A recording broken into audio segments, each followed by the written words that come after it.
pessoal. Vamos de análise hoje das questões do vestibular de outono da UEPG. Lembrando, há algum tempo atrás, a UEPG fazia, antes do processo que a gente viveu mundialmente aí, né, de saúde pública, a UEPG fazia vestibular de inverno e de verão. Porém, depois que isso tudo se acalmou em relação ao mundo, ela fez um vestibular de outono para voltar o calendário dela o mais rápido possível. Então, nós vamos ver estas questões do vestibular de outono. Eu vou compartilhar a minha tela aqui com vocês, para que vocês tenham acesso a essas questões visualmente, certo? Então, bem colocado ali a questão de que é o vestibular de outono. Então, vamos lá. Em relação a essas questões, a questão número 6, que é a primeira questão de arte, tá? Sobre os movimentos artísticos nas artes visuais, assinale o que for correto. Então, a primeira alternativa está correta, ela vai falar sobre o Jackson Pollock e sobre a arte chamada, o estilo, né, de arte dele chamado Dripping Painting, que vai ser uma evolução do Action Painting, certo? E aqui eu coloquei o artista fazendo a Dripping Painting. Qual é a diferença em relação à action e à dripping? A action normalmente ela pode ser colocada os painéis, né, nas paredes. E a dripping normalmente é no chão, porque além de fazer assim com os pincéis, ele também pode furar as latas de tinta e ficar girando as latas de tinta ali para ter o resultado da sua pintura, certo? Alternativa número 2, né? A pop art, ao basear-se no imaginário do comunismo, né, do consumismo, desculpa, comunismo, do consumismo, ela vai aprofundar a distinção entre o bom e o mau gosto. Gente, em contexto nenhum você vai ouvir falar que a arte, no contexto histórico, tá? Racional, científico, a arte enquanto ciência, ela não vai trazer este aprofundamento de distinção entre o bom e o mau gosto, certo? Você não vai ver isso acontecer. Então, essa alternativa está errada. Porque aqui nós temos todas as, ou melhor, algumas características da pop art que eu coloquei nos slides para vocês, tá? Então, sim, ela vai questionar a noção do tradicional, do que é original, ela vai desafiar as convenções estabelecidas até então, certo? Mas ela vai incorporar imagens novas, técnicas novas de pintura também nas suas produções artísticas, tá? Alternativa número 4. O dadaísmo protestava contra as loucuras da guerra e propunha de forma provocativa e muitas vezes irônica a desconstrução de conceitos tradicionais da arte. A gente fala que o dadaísmo, ele protestava contra as loucuras de uma forma um pouco louca, tá? Porque ele desconstrói mesmo, gente. Então, nós não estamos habituados a ver. E o dadaísmo é um momento onde se inicia o processo do que nós chamamos de arte conceitual, tá? Com um artista chamado Marcel Duchamp. Então, ele acaba trazendo esta ideia em relação ao conceitualismo na arte, tá? Então, aqui nós temos algumas informações de que o dadaísmo ele vai trazer elementos como a sexualidade, a violência, o humor, desculpem, para provocar mesmo a crítica social, certo? A alternativa número 8 vai falar assim: o pintor russo Wassily Kandinsky considerava a representação figurativa como um atributo imprescindível. Não.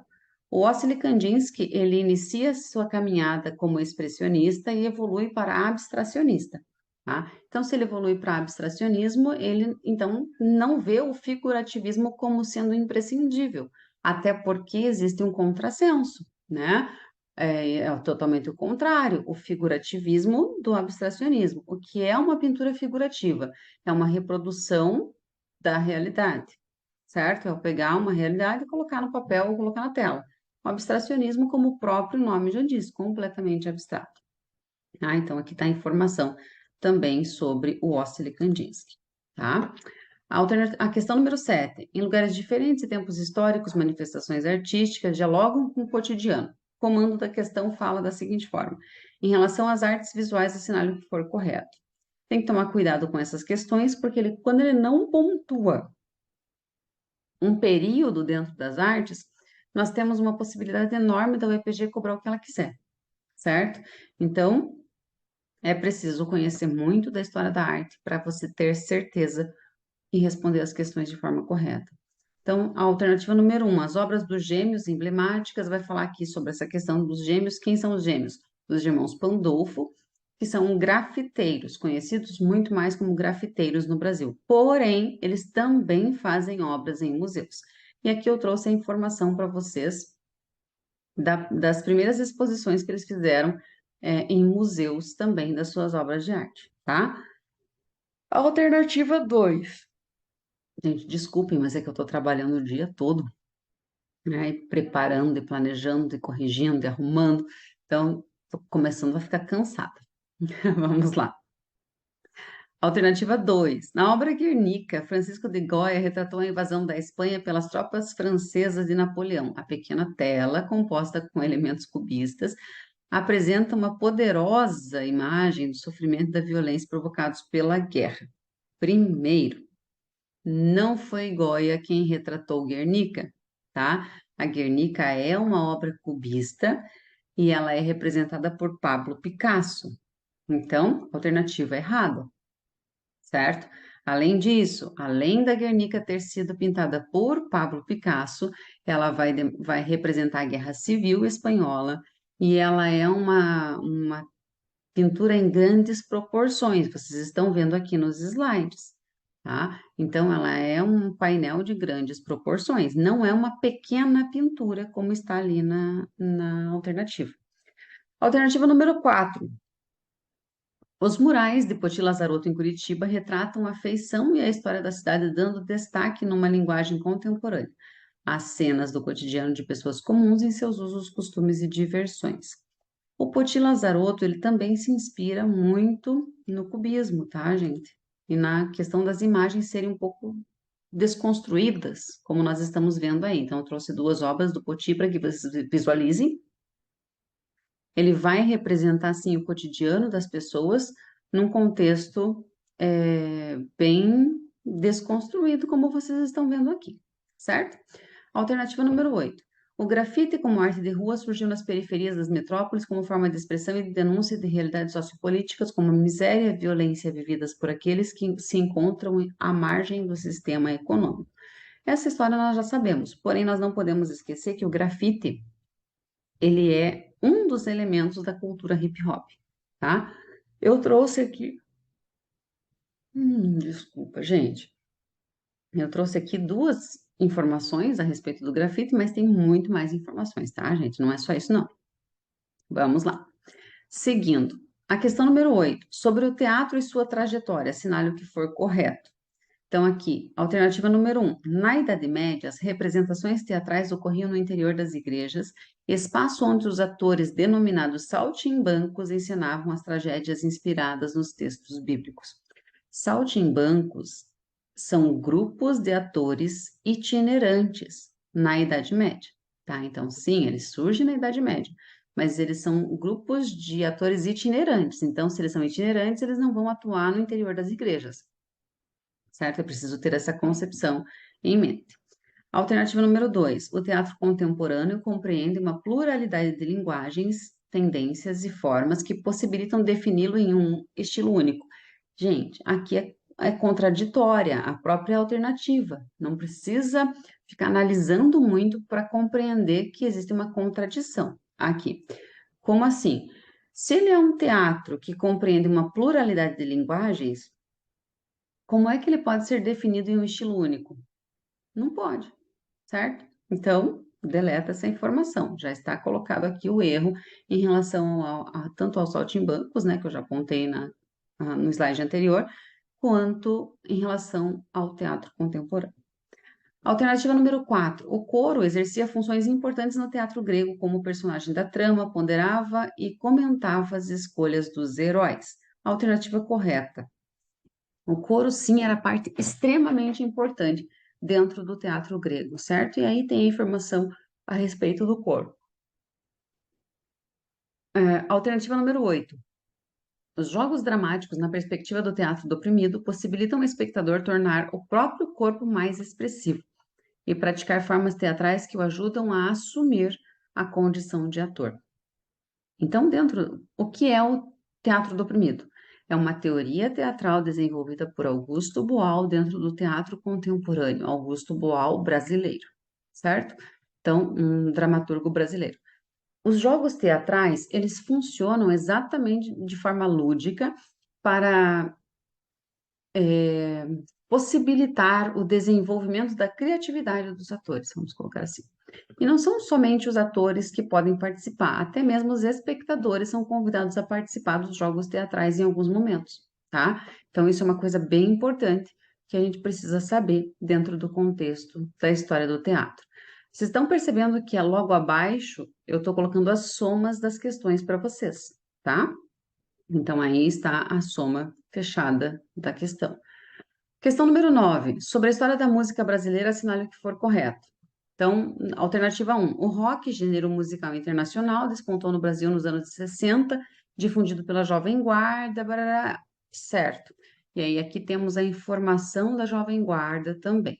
Tem muito mais informações, mas no decorrer das questões que a gente for analisando, vocês vão conhecendo mais sobre a história da música brasileira e a história do rock em específico. Alternativa número 2. O arranjador, instrumentista, maestro e compositor Pixinguinha é um dos mais famosos e estudados chorões.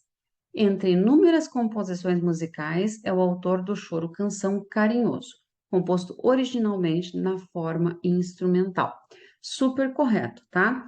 Todo músico e compositor que faz uso do choro enquanto gênero musical, ele é chamado de chorão, tá? Então, se ele é um compositor de choro, ele vai ser chamado dessa forma, chorão. Certo, gente? Então, aqui o Pixinguinha é um dos compositores mais importantes do século XX em relação a este gênero de composição. A música Carinhoso é aquela que fala assim: Ah, se tu soubesses como sou tão carinhoso, muito, muito que te quero. E como é sincero meu amor, eu sei que tu não fugirias mais de mim. Vem, vem, vem, vem. Certo? Essa é a música. Claro que eu não sou a melhor cantora do universo, tá, gente? Mas é só para vocês entenderem o que é a música, como que ela é, a pegada. Dá para vocês pesquisarem e ouvirem de verdade uma música, tá? Vamos lá. Alternativa número 4. O choro, inicialmente uma dança trazida para o Brasil pelos povos bantus escravizados, teve uma aceitação nas camadas médias da corte, na virada. Barará. Errado, tá, gente?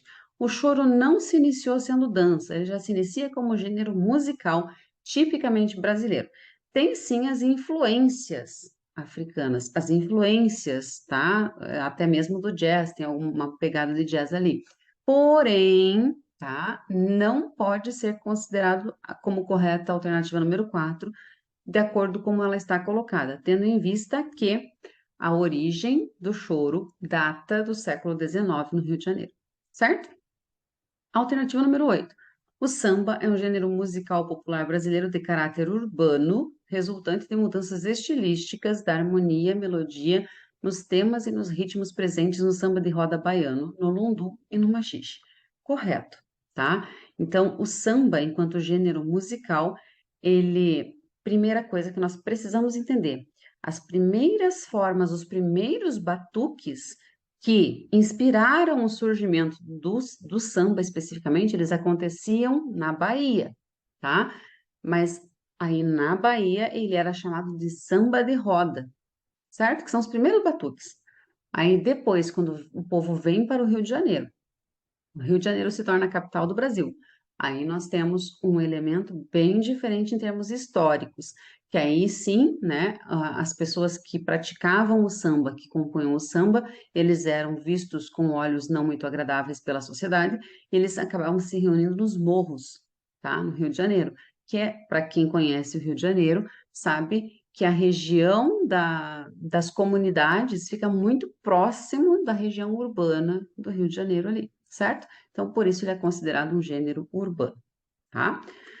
Seguindo, alternativa número 10 e última, para que a gente feche essa análise aqui, sobre as artes visuais, ou sobre as artes no Brasil e sua história, assinale o que for correto. A primeira alternativa está incorreta. Por que que ela está incorreta? Aqui vai falar que os integrantes da missão artística francesa, eles trouxeram consigo os padrões do barroco europeu. Não, tá? Os integrantes da missão artística francesa, eles vieram para o Brasil com a intenção de instaurar a Academia de Belas Artes. tá? Academia Imperial Brasileira, não lembro o nome certinho, mas é Academia Brasileira de Belas Artes, certo? AIBA, Academia Imperial de Belas Artes. Ok, lembrei a sigla bem certinho. Gente, eu tenho esses detalhes, eu preciso lembrar das siglas, aí eu vou buscar na minha memória, associar com alguma coisa para eu conseguir lembrar, tá? Que eu não tô com anotaçãozinha, colinha nenhuma aqui, não, certo? A única coisa que eu tenho é o slide que eu estou apresentando para vocês, certo? Vamos lá, seguindo aqui. Então, esses artistas que vieram para o Brasil, juntamente, né, com a missão artística francesa ali, que não foi só artistas que vieram, mas sim arquitetos e tudo mais, eles vieram com a intenção de instaurar o ensino acadêmico da arte, tá? O que é o ensino acadêmico da arte? A ideia ainda retomada de Grécia e Roma antigos, que na Europa o neoclássico começou a fazer. Então, eles trouxeram consigo o estilo neoclássico para o Brasil. E neoclássico nada mais é do que retomada de Grécia e Roma antigos, padrão de beleza, harmonia, simetria, organização, tá? Equilíbrio, tudo isso dentro da produção artística. Não podemos esquecer disso. Aí, a alternativa número 2, né, sobre as pinturas rupestres no Paraná. Está correto. Aqui eu coloquei a informação de quais regiões nós encontramos esses sítios arqueológicos que são mais conhecidos como fonte de história da nossa pré-história, vamos colocar assim, né? A arte rupestre paranaense. Alternativa número 4. A música e a dança na vida social e cultural dos povos indígenas são muito mais do que somente cantos, execução de instrumentos musicais, enfim. Vocês estão vendo a alternativa aí. Está correta essa alternativa também. Por quê? Para os povos indígenas, a música ela é também considerada um meio de comunicação com o sobrenatural, com o mundo espiritual. Assim como os cristãos veem a música também, certo? Os cristãos lá na Idade Média já passaram a ver a música também como uma forma de comunicação com o divino. Aqui, para os indígenas, é a forma de comunicação com o sobrenatural, com o mundo espiritual, com seus antepassados, certo? Então, tem todo um paralelo que pode ser traçado em termos de comparação musical aí nesse contexto, certo? E aí, então, tá a informação do ladinho para vocês sobre essa questão dos instrumentos musicais, da música indígena. Alternativa número 8. Os artistas da Semana da Arte Moderna de 1922 pretendiam intensificar o estabelecimento das regras formais e dos temas da arte acadêmica europeia na arte brasileira. Não, tá errado, tá, gente? Aí, totalmente errado. Os artistas da Semana da Arte Moderna, o principal objetivo deles era romper com esse tradicionalismo, era romper com a arte extremamente formal como vinha sendo trabalhado no Brasil. Então, em 1922, eles se reúnem, eles sabem os movimentos artísticos que estão acontecendo na Europa, até porque os nossos artistas tinham muito contato com europeus, eles viajavam também para a Europa com uma frequência bem razoável para buscar novos conhecimentos e trazer para o Brasil, certo? E com este percurso de buscar novos conhecimentos e trazer para o Brasil, eles trouxeram consigo, então, a inspiração nas vanguardas europeias, que nós vamos ver para frente aí as questões das vanguardas europeias, com certeza. Ok? Então, eles vão romper com esse formalismo, com esse tradicionalismo demasiado dentro da história da arte no Brasil. Espero que vocês tenham compreendido toda essa análise, espero que eu esteja ajudando vocês de alguma forma. Se isso é real, se eu estiver realmente ajudando vocês com conhecimento, com análise dessas questões, curte o vídeo, comenta. Se você tem alguma dúvida, deixa nos comentários. Eu sempre dou uma olhadinha nos comentários para ver se tem alguma coisa ali que eu possa ajudar ainda mais vocês. Compartilhe essa informação com aqueles que estão estudando para o vestibular, para que eles também se preparem de uma forma um pouco melhor para a prova de arte. Nos vemos, fiquem bem, até breve.